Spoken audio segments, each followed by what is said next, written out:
Ang sinabi niya agad, huwag kang matatakot basta't manalig ka.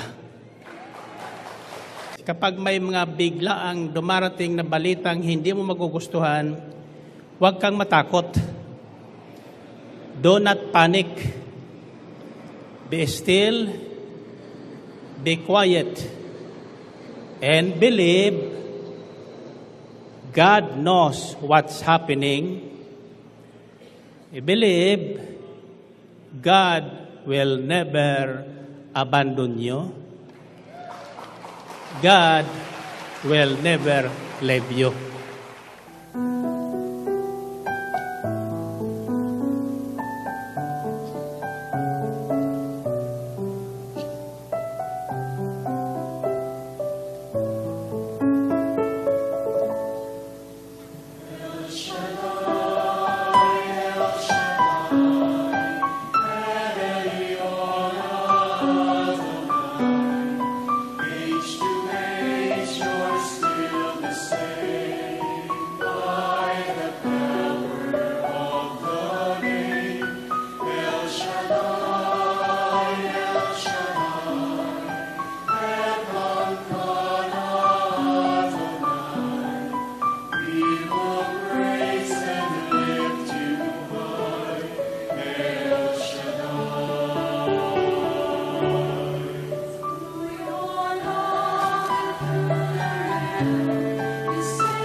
Blessed be the name of the Lord, and blessed be the name of Jesus. Hallelujah. Hallelujah. Glory to God. Glory to Christ Jesus. Hallelujah. Hallelujah.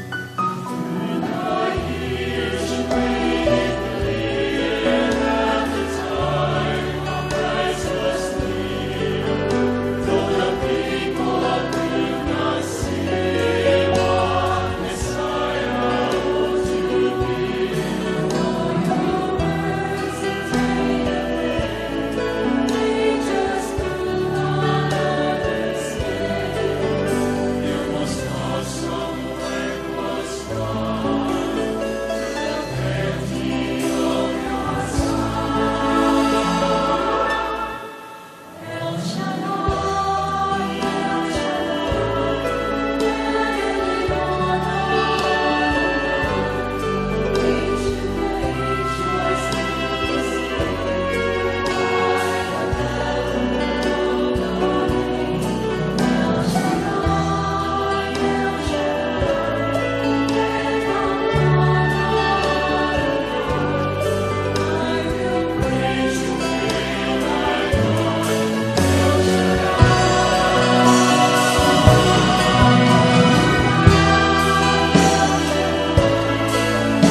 ngalan ng Ama at ng Anak at ng Espiritu Santo.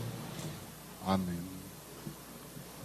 Banal na Diyos at dakilang Ama, Diyos na may likha ng langit at lupa, ng lahat ng bagay na nakikita at hindi nakikita, Diyos ni Abraham, Isaac at Jacob. Muli sa gabing ito at sa dakong ito, patuloy ka naming pinupuri at sinasamba sa Espiritu at katotohanan. Linuluwalhati at pinasasalamatan ka namin sa inyong kabutihan at katapatan at humihingi kami ng kapatawaran para sa aming mga kasalanan. Abutin niyo po kami ng inyong mahabagin at mapagpalang kamay upang ang lahat ng mga may karamdaman at may sakit inyo pong ganap na pagalingin. Ang lahat ng pinaghihinaan at nalulumbay inyo pong palakasin at patatagin. Ang lahat ng aming mga problema inyo pong tugunin. At ang lahat ng aming mga pangangailangan inyo pong punuin. Pagpalain niyo po kaming lahat na nandito ngayon sa inyong banal na harapan. Pagpalain niyo rin po ang lahat ng makikinig at makakarinig ng inyong mabuting balita. Pagpalain niyo kami sa aming pakikinig sa inyong mabuting balita at higit sa lahat, pagpalain niyo po ang inyong mabuting balita upang ito ang maging daluyan ng inyong tanda, himala, kababalaghan, pagpapala at kapangyarihan. Ito po ang aming samap dalangin sa ngalan ng Ama at ng Anak at ng Espiritu Santo. Amen.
Purihin natin ang malakas na malakas ang ating Panginoon.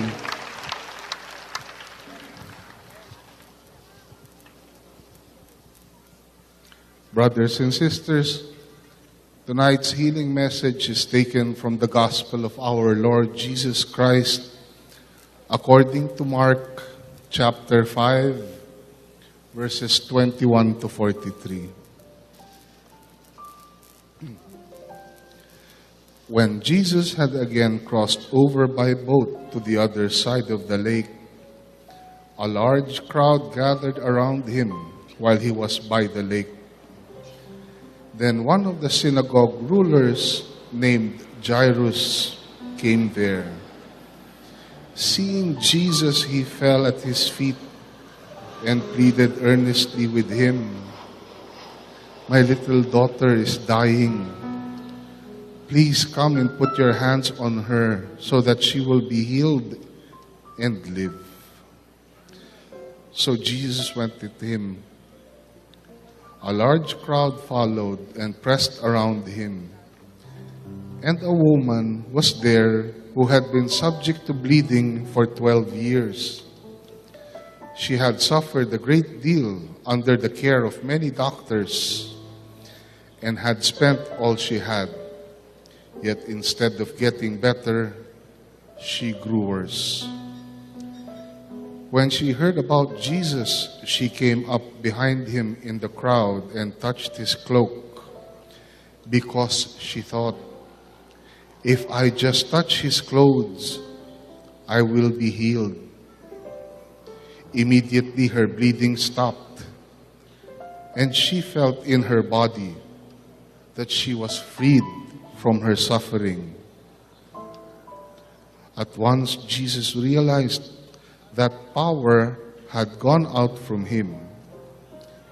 He turned around in the crowd and asked, "Who touched my clothes?"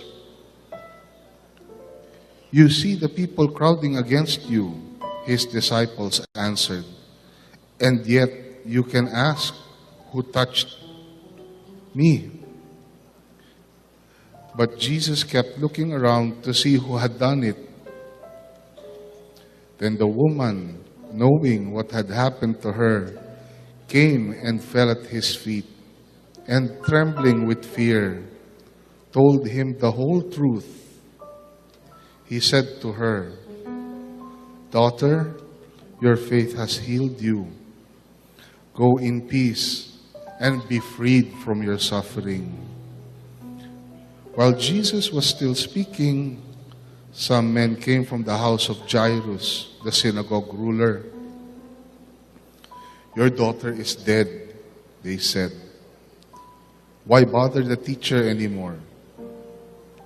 Ignoring what they said, Jesus told the synagogue rulers,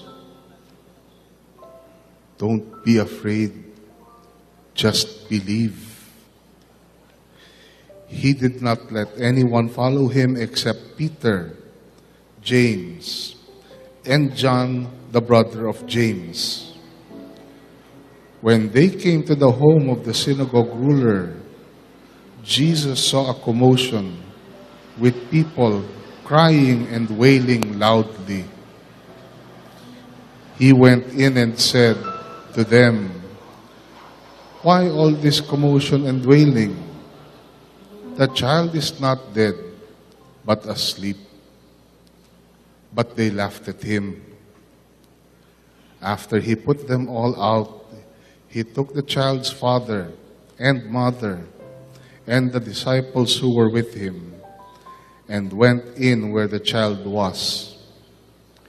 He took her by the hand and said to her, "Talitha kum," which means, "Little girl, I say to you, get up."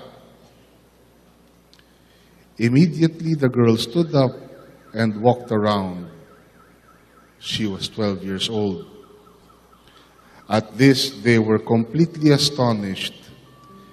He gave strict orders not to let anyone know about this and told them to give her something to eat. Glory to God.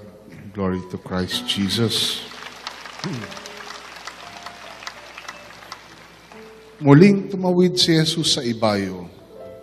Nasa baybay pa siya ng lawa ay pinagkalipumpunan na siya ng maraming tao. Dumating ang isang lalaking nagngangalang Jairo, isang tagapamahala ng sinagoga.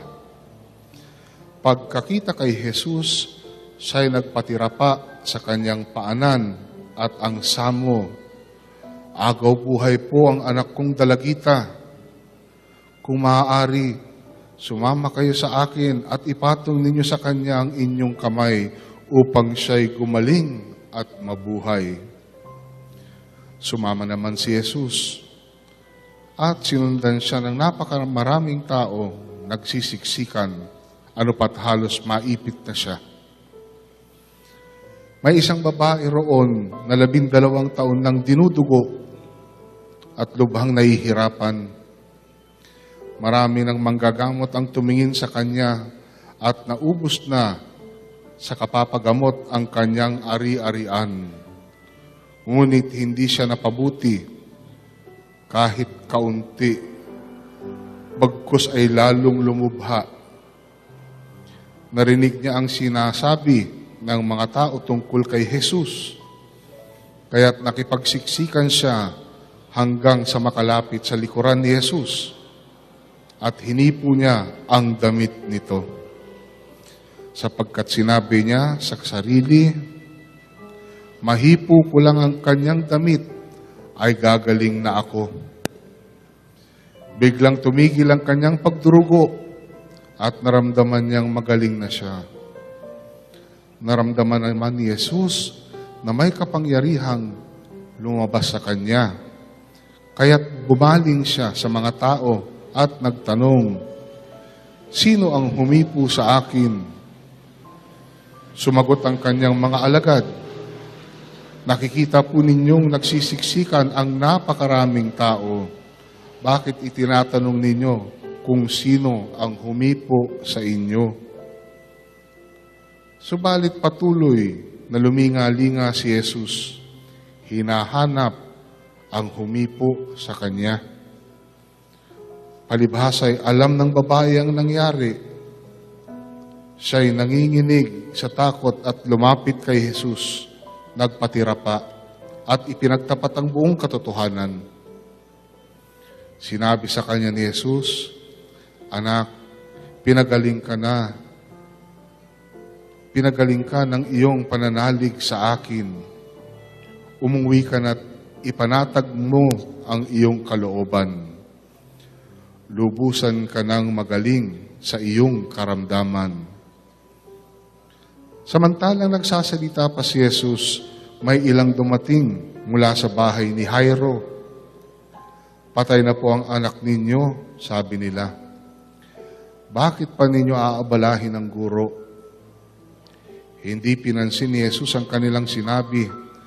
Sa halip ay sinabi sa takabamahala, huwag kang mabagabag, manalig ka. At wala siyang isinama kundi si Pedro at ang magkapatid na Santiago at Juan. Nang dumating sila sa bahay ng tagapamahala, nakita ni Jesus na gulong-gulo ang mga tao. May mga nananangis pa at nananaguhoy. Pagpasok niya ay kanyang sinabi, bakit kayo nagkakagulo at nananangis? Hindi patay ang bata, natutulog lamang. Ngunit pinagtawanan siya ng mga tao. Pinalabas niya ang lahat, maliban sa ama't ina ng bata at sa 3 alagad. At sila'y pumasok sa kinaroroonan ng bata. Hinawakan niya ito sa kamay at sinabi, Talita, kumi, na ang ibig sabihin, Ining, sinasabi ko sa iyo, magbangon ka. Pagdakay bumangon ang bata at lumakad. Siya'y 12 taon na. At namangha ang lahat, mahigpit na ipinagbili ni Jesus na huwag ipaalam ito kanino man. At iniutos niyang bigyan ng pagkain ang bata. Mga kapatid, ito po ang mabuting balita ng ating kaligtasan. To God be the glory.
Amen. Purihin natin ang malakas na malakas ang ating Panginoon.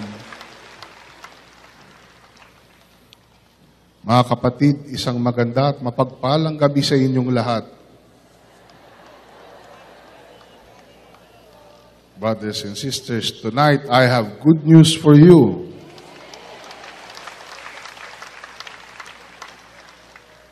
In Mark chapter 5, verse 35 to 36, while Jesus was still speaking, some people came from the house of Jairus, the synagogue leader. Your daughter is dead, they said. Why bother the teacher anymore? Overhearing what they said, Jesus told him, "Don't be afraid. Just believe."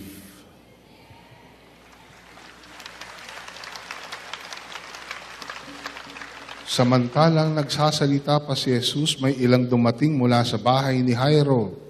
Patay na po ang anak ninyo, sabi nila. Bakit pa ninyo aabalahin ang guro? Hindi pinansin ni Jesus ang kanilang sinabi. Sa halip ay sinabi sa tagapamahala, huwag kang matakot, manalig ka. Purihin natin ang Diyos, purihin natin ang ating Panginoon. Noong nakaraang Sabado, ang tanong ko sa inyo, ano ang tawag nyo sa anak ng taong grasa? Ngayon, ang itatanong ko sa inyo, ano ang tawag nyo sa bilanggong pinatay sa loob ng bilangguan? Gusto nyo malaman? Tumbang preso. Purihin natin ang Diyos, purihin natin ang ating Panginoon, at tawagin na po natin ang ating punong lingkod, si Brother Mike C. Velarde.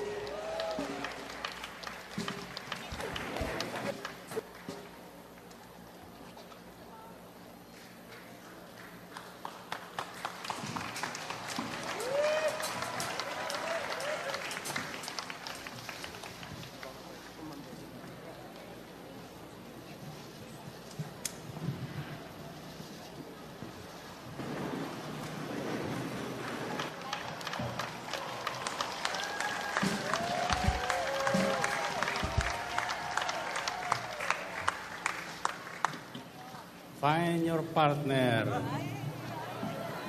Find your partner.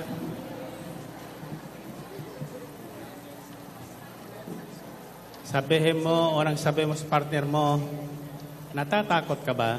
Natatakot ka ba? 1 plus 1. Natatakot ka ba? Pangalawa, sabihin nyo kung natatakot kayo o hindi. 1 plus 1. Natatakot ka ba? 3 plus 3. Hindi. Totoo. Kung ganon, sabihin mo sa huli, makaka-uwi ka na. 1 plus 1. Natatakot ka ba? 3 plus 3. 7 plus 7.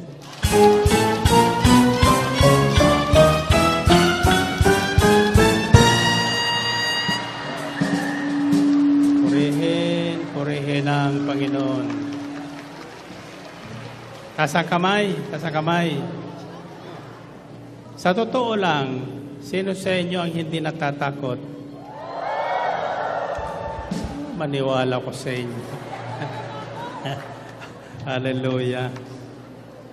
Okay, taas ang kamay nyo. Sabihin nyo, Panginoon, ngayong gabi, ano man ang mangyari, hindi ako matatakot sapagkat alam kong kasama ko ang Diyos. Amen? Purihin natin ang Panginoon. Purihin ang Diyos. Kaya taas ang mga prayer request.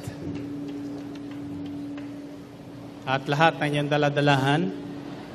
And for tonight, I'd like all of us to offer a special prayer para sa lahat na may sakit. Lalo na po yung ating makasamahan dito sa gawain na mayroon mga karamdaman. Ako'y naniniwala kung sila'y nakikinig ngayon, silang lahat ay gagaling. Sabihin niyo, Panginoon, kung ano po ang ginawa niyo sa babaeng dinurugo ng mahabang panahon, gawin niyo rin sa amin ngayon.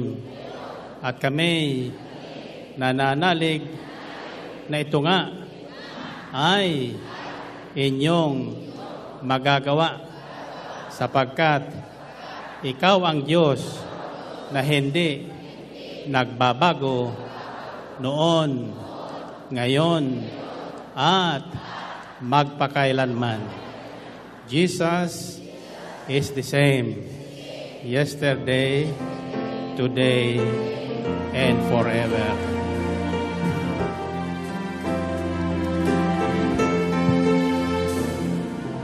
Jesus Christ the same. Jesus Christ the same. Jesus Christ the same. The same yesterday, the same today, the same forever. Once again, Jesus Christ the same. Jesus Christ the same. Jesus Christ the same. Jesus Christ the same. Same yesterday, Same yesterday, same today, the same today, same forever. the same forever. Lord, you are the same, Lord, you are the same. and you do not change. Lord, you do not change. Lord, you are the same, Lord, you are the same. the same yesterday, Same yesterday, same today. same forever. Once again, Lord, you are the same, Lord, you are the same. and you do not change. Lord, you do not change. Lord, you are the same, Lord, you are the same. same yesterday, Same yesterday, same today, same today, same forever. same forever. Everybody now sing, Jesus Christ the same. Jesus Christ the same. Jesus Christ the same. The same yesterday, the same today, the same forever. For the last time, lift up your voice. Jesus Christ the same. Jesus Christ the same. Jesus Christ the same. The same yesterday, same today, the same forever. The same yesterday, same today, the same forever. All together now, the same yesterday, same today, same forever.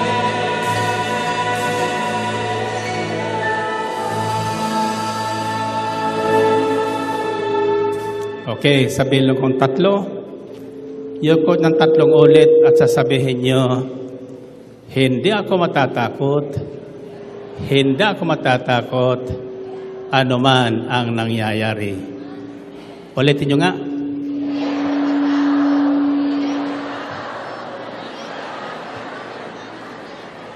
Isa, dalawa, 3.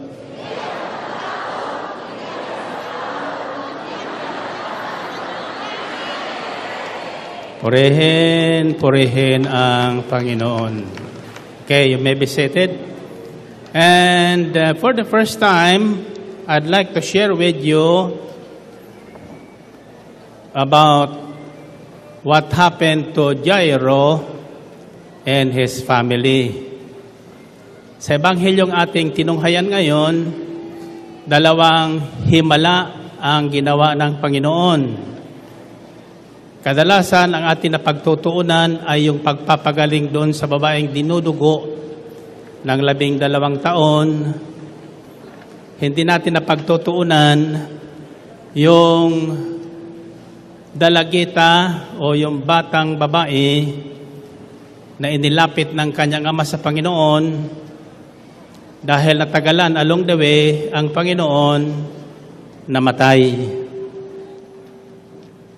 So brothers and sisters, our healing message tonight will be about what to do when trouble strikes your family.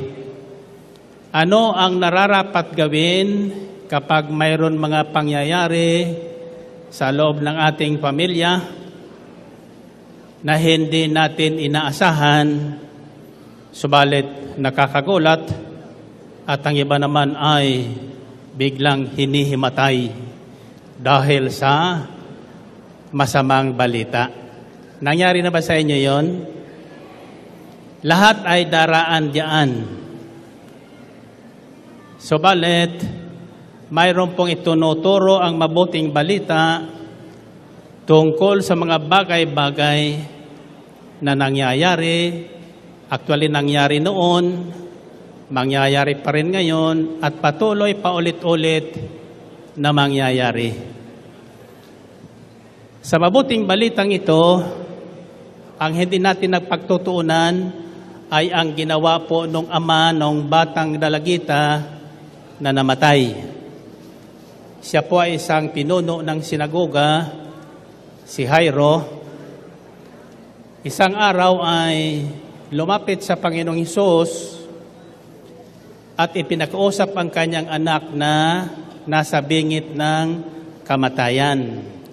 Iniwan niya sa bahay at lumapit siya sa Panginoon, lumod sa kanyang harapan at ipinakiusap na siya ay puntahan ng Panginoon upang mapatungan ang kamay nang sa gayon hindi mamatay bagkus gumaling at mabuhay ng payapa at masagana.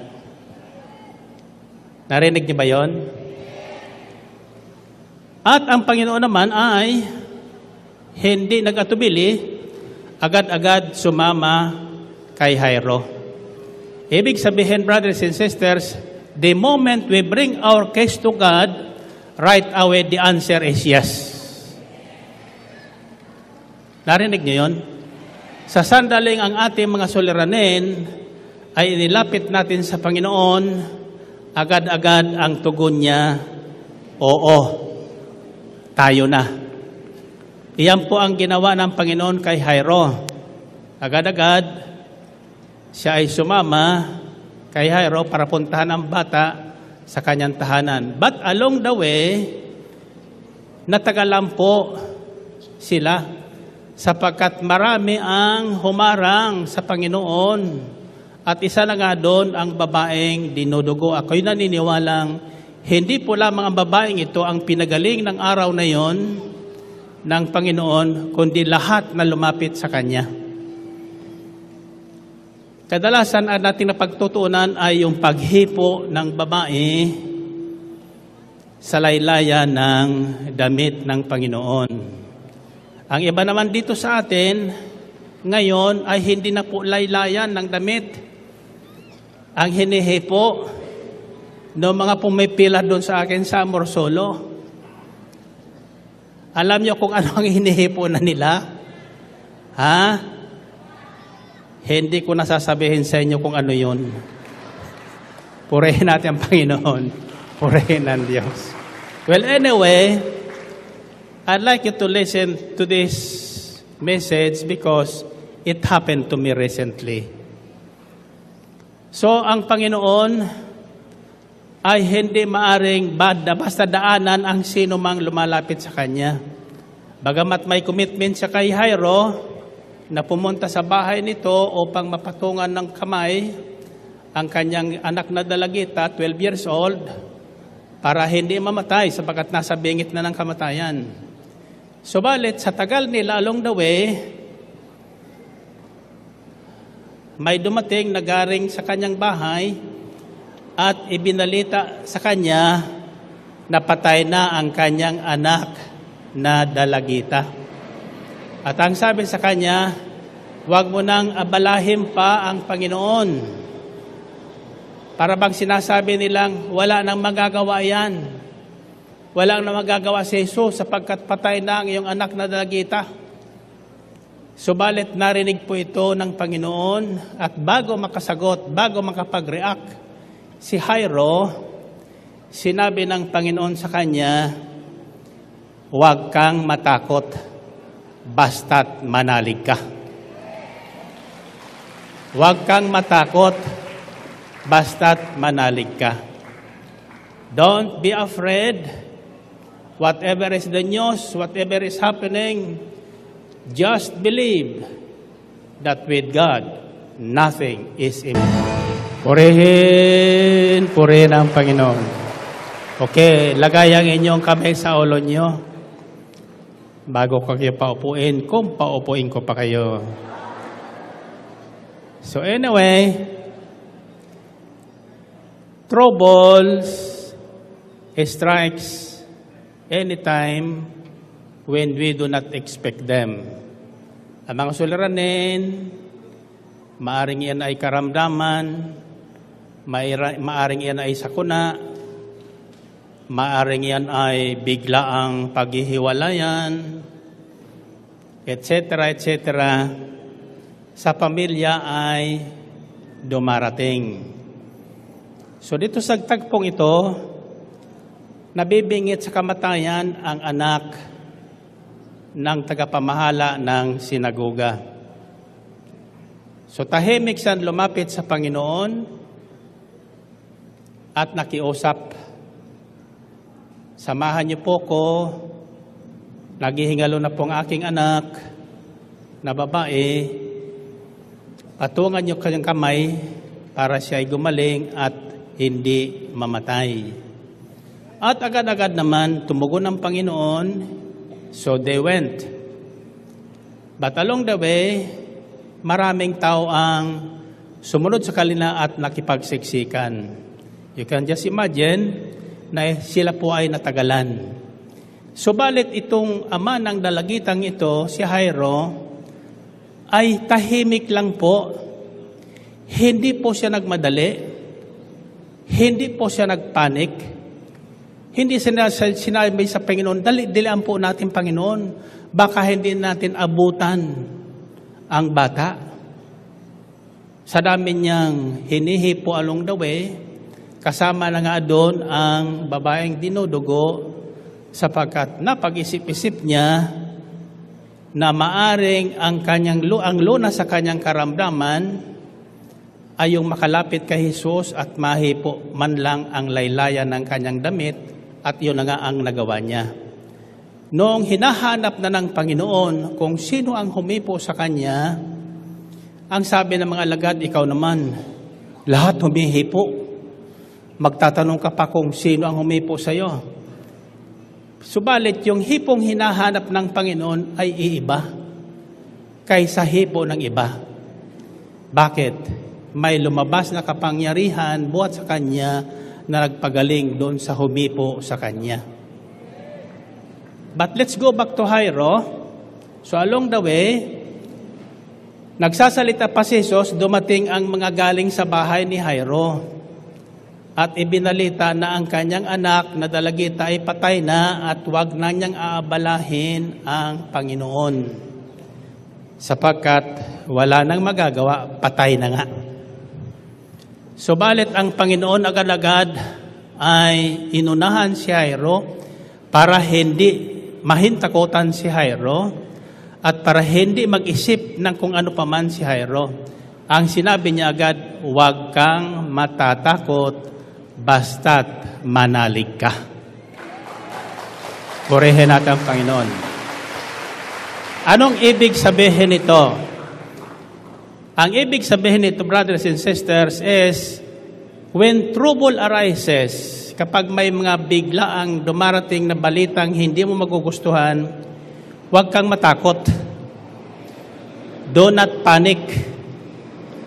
Be still, be quiet, and believe God knows what's happening. Believe God will never abandon you. God will never leave you.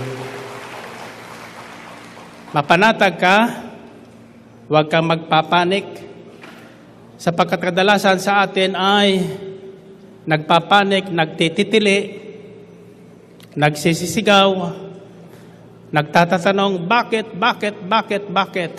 Maraming bakit. So, sa ganong kalagayan, kung ano ang kalooban ng Diyos, hindi natin malalaman.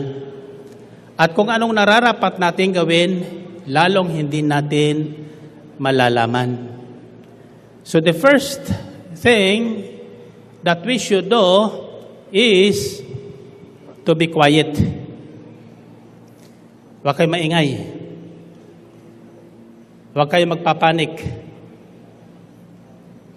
Huwag mong pahahalata sa demonyo na ikaw ay natatakot o nababalisa.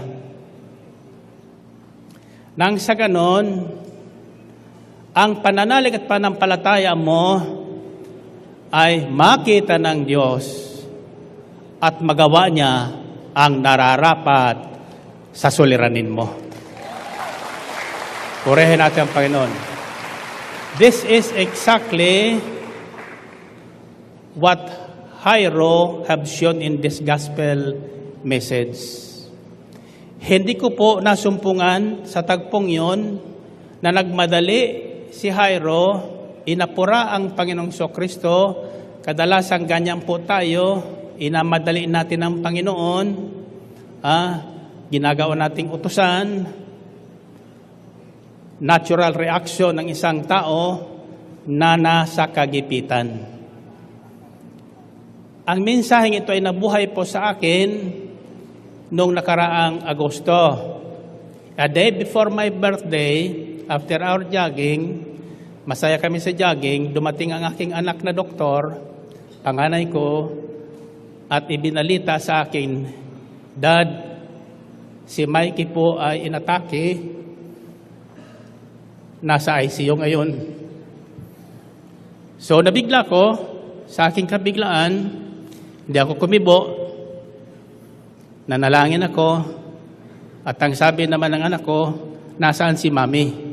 Kako nandun sa garden, ako na ang babalita sa kanya. Nang mabasa ko ito kay Jairo, nai-relate ko ang aking sarili. I did not panic. I did not say a word. Naligo ako.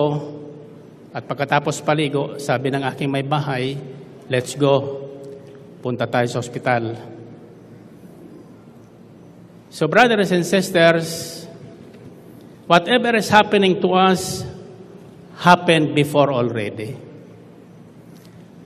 What God has done before, He will do it again today. Sa lahat na sa Kanya ay nananalig at nampalataya. Ako'y naniniwalang nang sabihin ni Jairo sa Panginoon ang kalagayan ng kanyang anak na daligita at nang sinabi ng Panginoon, tayo na, punta natin siya, nang sandaling yon, alam na ni Jesus ang mangyayari. Subalit, hindi po siya nagmadali. Relax po ang Panginoon and everything that happens sa Biblia, pagsundan niyo po, kahit po nang nakapako na si Kristo sa cross, he never panic. Relax na relax lang siya. Alam niyo kung bakit? Because God is all-knowing.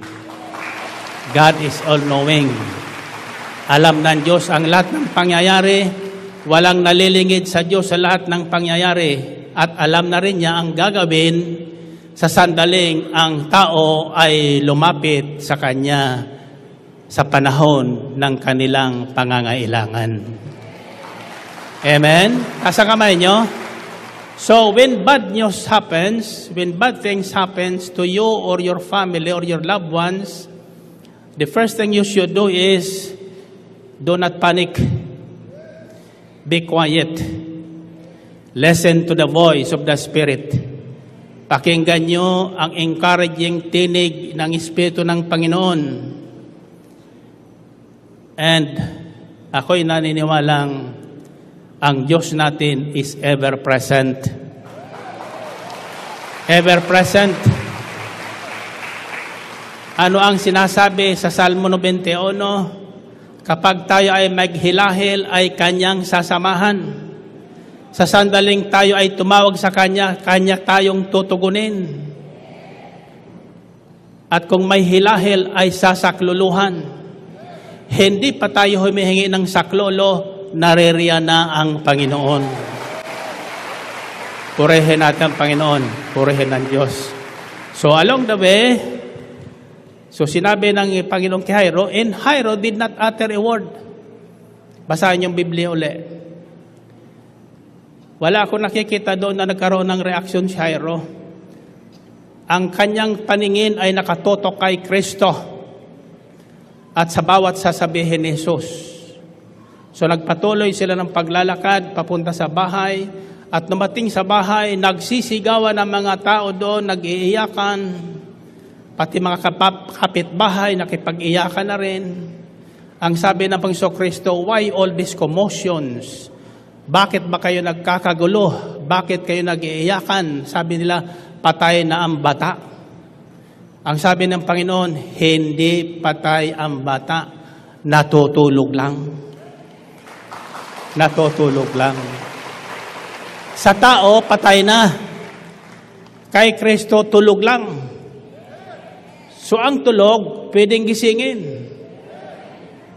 Pagkatapos, niyaya niya si Jairo at ang asawa niya, kasama kay mga lagad, pinasok ang bata sa kanyang kwarto kung saan nakaratay, at pagkatapos hinawakan sa kamay at sinasabi niya sa batang babae, Talita kum. Sabi niyo nga. Ulitin niyo. Nang ibig sabihin, ineng, bumangon ka. At bumangon ang bata. Ang batang patay na sa tingin ng tao, narinig ang tinig ni Jesus at bumangon at naglaro. At binigyan ng pagkain. Tanda na buhay ang bata. Tanda na buhay ang bata. Amen ba? So, nagulat silang lahat. Namangha sila. Pero ang sabi ng Panginoong Jesucristo sa mga magulang, huwag niyong sasabihin kanino man kung ano ang nangyari sa bata. Atin-atin lang ito, sabi ng Panginoon. Alam niyo, pag kumilos ang Diyos sa buhay natin, personal, it's for you, it's for me. He feels what we feel. Nararamdaman niya kung anong nararamdaman natin. He is one with us. Kaisa natin ang Diyos sa lahat ng pangyayari sa ating buhay. Purihin natin ang Panginoon. Purihin ang Diyos. So when bad things happen, first thing you should do as a believer is to be quiet. Be still. Do not panic. Don't say a word. Alam niyo kung bakit? Ang demonyo nagbabantay lang. Iyan ang mahilig manakot. Iyan ang mahilig manakot. Kung wala tayong sasabihin, wala siyang malalaman kung ano ang ating damdamin. Amen ba? So the second step is guard your mind and heart against negative imaginations that the devil may cast in you to terrify you and make you worry and become afraid. Ingatan nyo ang inyong isipan at inyong kalooban. Kaya ang utos, huwag kang matatakot. Sapagkat sa sandaling matakot ka, sari-sari ng imahinasyon o eksena ang papasok sa iyong isipan na hindi makatutulong sa iyong kalagayan. What should you do? What you should do? What we must do when these things happen is the opposite. Rather than cry, don't cry for me, Argentina. Rejoice. Rejoice. Rather than be afraid and worry, rejoice. Saan niyo masusumpungan yan? Philippians chapter 4 verses 47. Rejoice in the Lord always. I will say it again. Rejoice. Let your gentleness be evident to all. The Lord is near. Do not be anxious about anything, but in everything, in every situation, by prayer and petition with thanksgiving, present your request to God.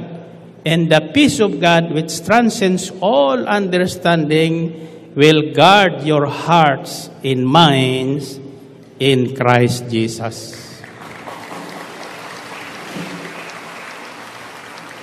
Imagination. Marunong po kayo mag-imagine? Ha? Bibigyan ko po kayo ng example. Sa totoo lang, ako po ay mahilig sa imahinasyon. Both extremes. Yung mabuti at masama. Nang makita namin ni Sister Belen yung kalagayan ng aming apo, may pumasok na sa isipan ko, nagtanong-tanong na ako doon sa aking anak na doktor. Kako, kumusta ang lagay niya? Sabi ng neurologist, hindi nila maunawaan. Pero the beautiful thing of it, sabi niya, hindi siya humantong sa aneurysm, wala siyang aneurysm. Pero nagkaroon ng clot sa kanyang vein patungo sa brain. Ang hindi malaman ng mga doktor, saan galing yung dugo, anong cause ng pagdurugo. So, kailangan maalis ang clot. To do that, kailangan buksan ang kanyang brain. So, marami ng imahinasyon ang pumasok sa akin, pinisiksik ng demonyo. Patay na ang batang yan. Sabi ng demonyo. But then, going back, I said, God will never abandon me.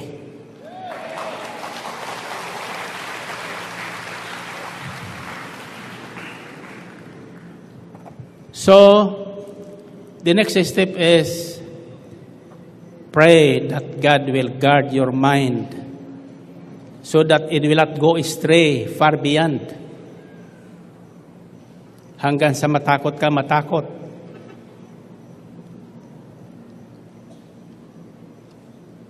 Through prayer, you don't just pray. You rejoice. But how can you rejoice in such a situation? Paano ka naman matutuwa sa ganong sitwasyon? Then, to do that is, remember, miracles are forever.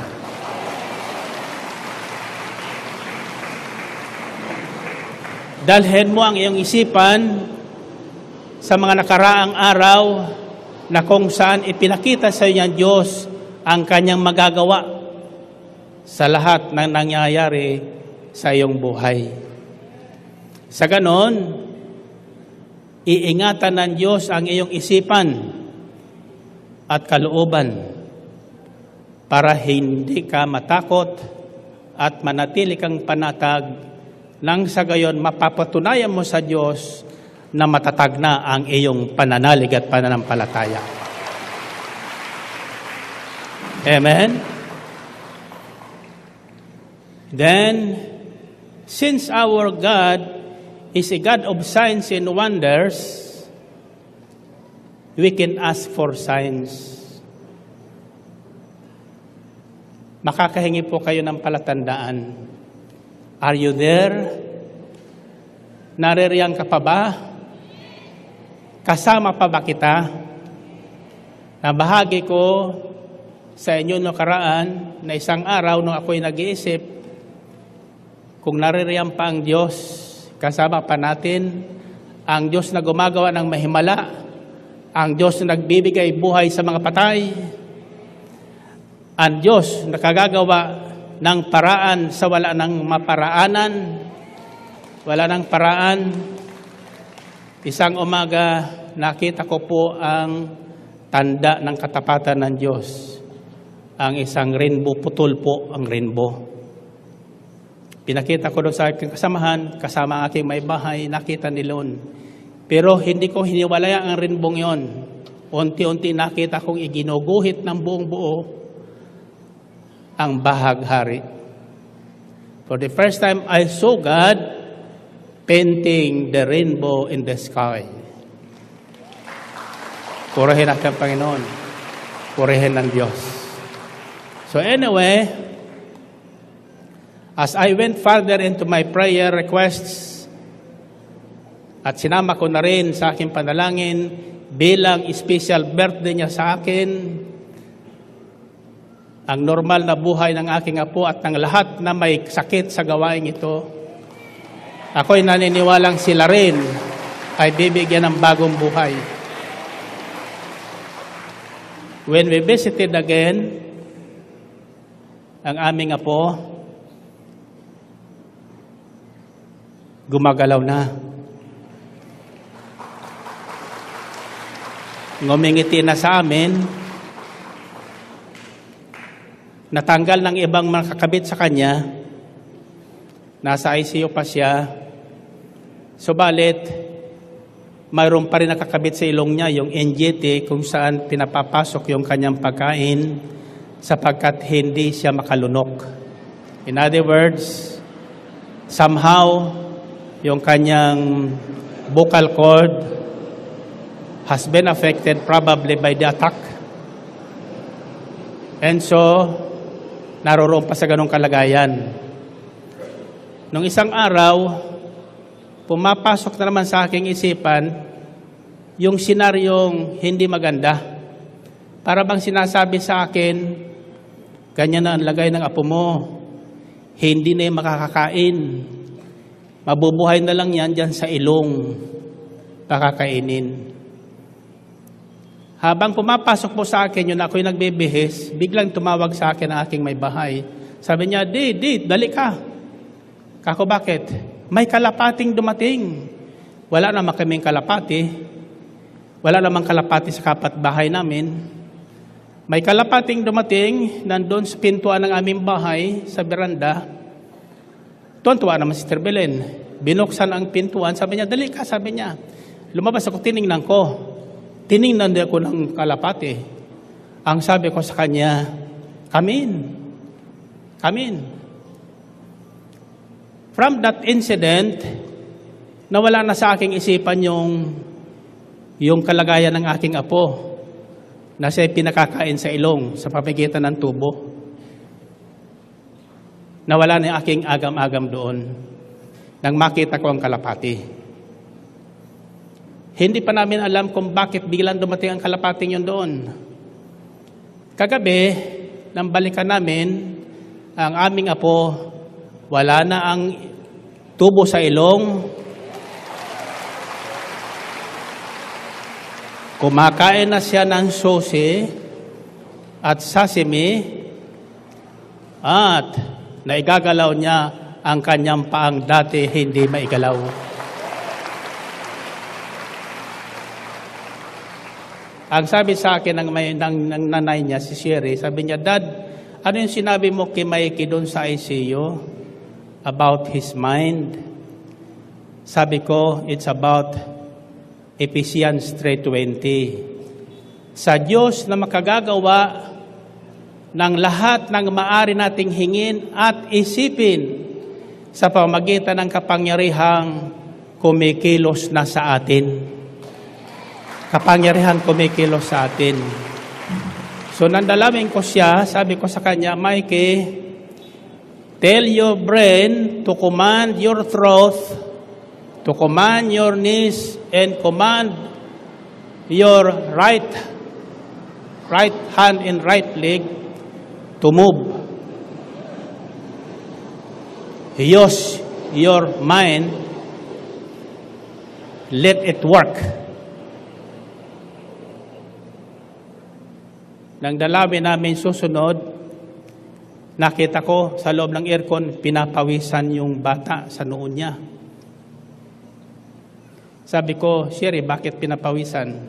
Ang sabi po ng doktor, that's a good sign. His mind is working.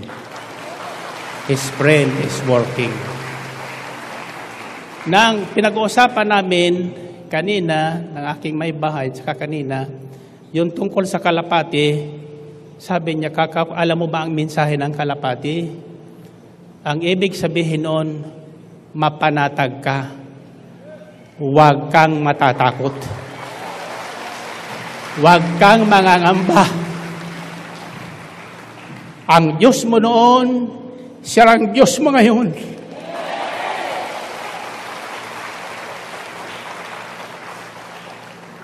And so, my grandchild is on the way to full health and recovery. Brothers and sisters,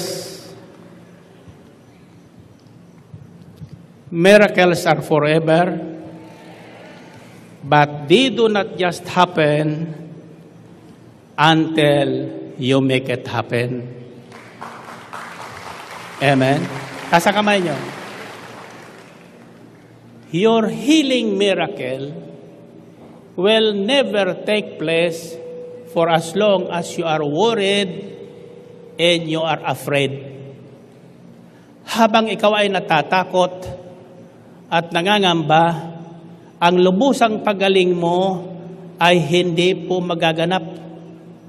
Sapagkat ang humahad lang doon ay ang iyong isipan at imagination. What the Bible teaches us is to use our imagination, our mind, and our brain to the way God has created it. Sabi sa Pilipos 2, your mind should be the same as that of Christ Jesus. Ang ating palisipan ay maging palisipan tulad ng palisipan ng Panginoong Hesus. Patay na, sa Kanya hindi patay. Buhay. Sa tao, wala nang kagalingan, kay Kristo magaling na.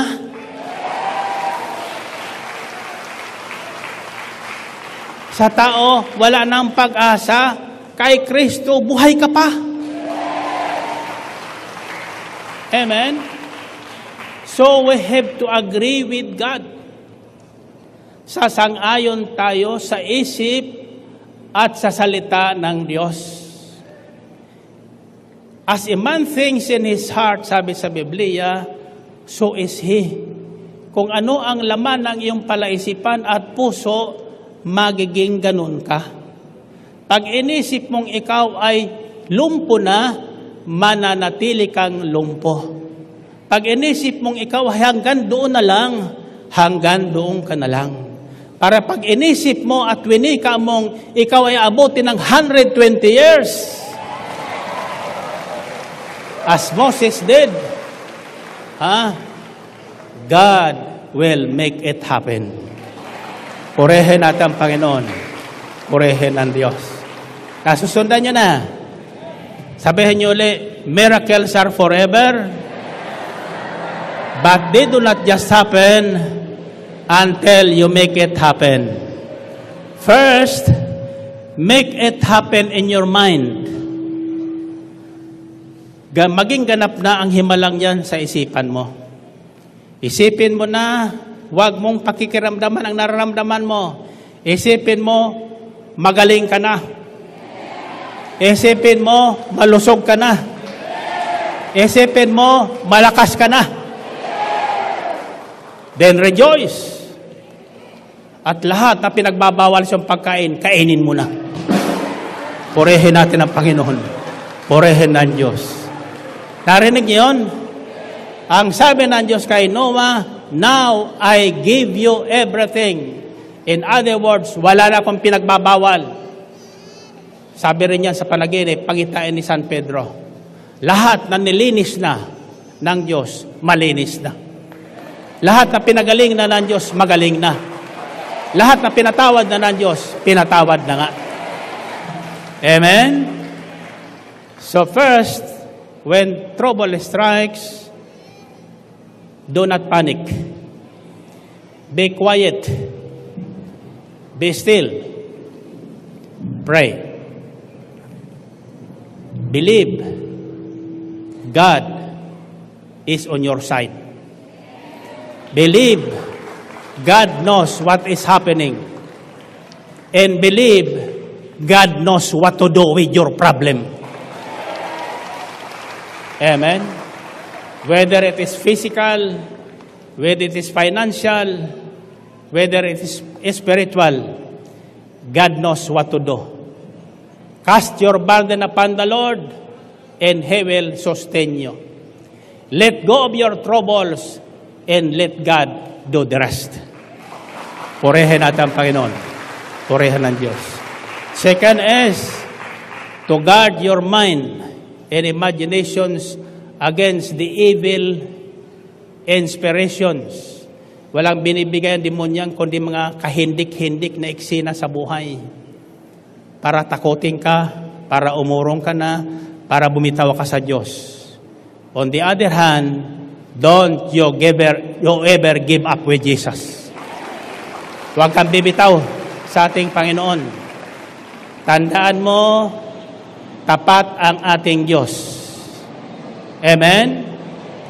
And, hindi nyo pa nakikita ang himala na hinihintay nyo.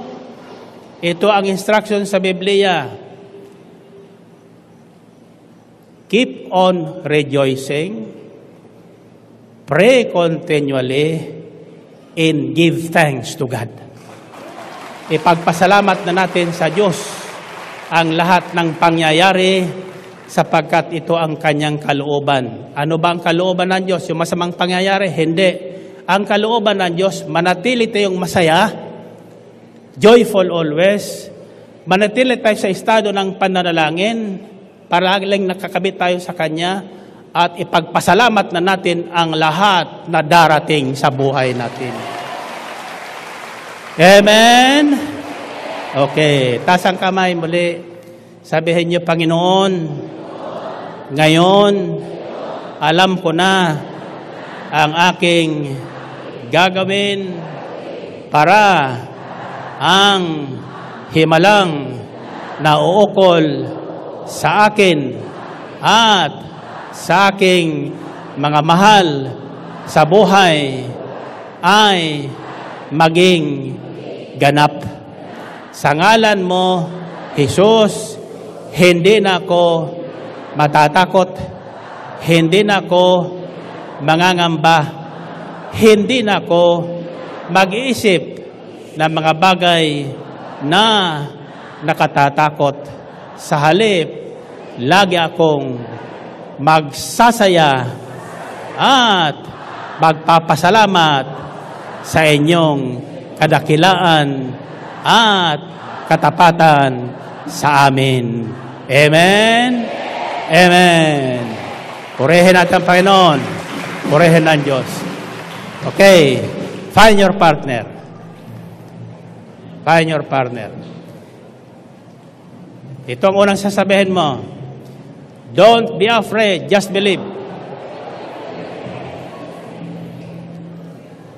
1 plus 1.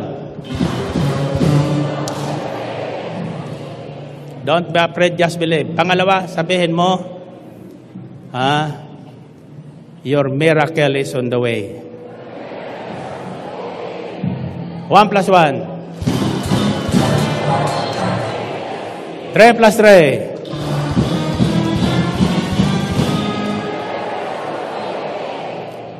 Huli, sasabihin mo? Anong sasabihin mo? Do you believe your miracle is on the way? So, anong sasabihin mo sa huli? Rejoice and give thanks. Ulitin nyo. 1 plus 1. 3 plus 3. Seven plus 7.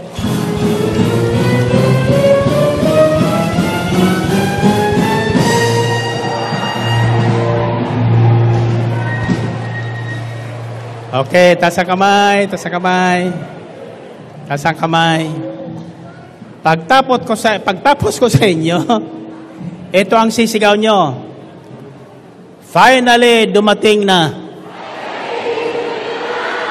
ang himala kong hinihintay. Ulitin nyo.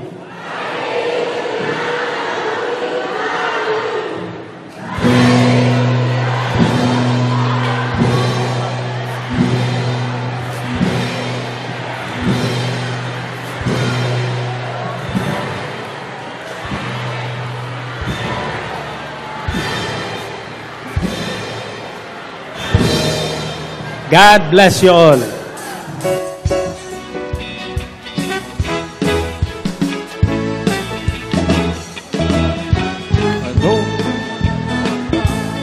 ang aking nadarama sa tuwing ako'y nakikinig ng banal na salita? Kailangan ko ang susi ng kanyang himala sa gabay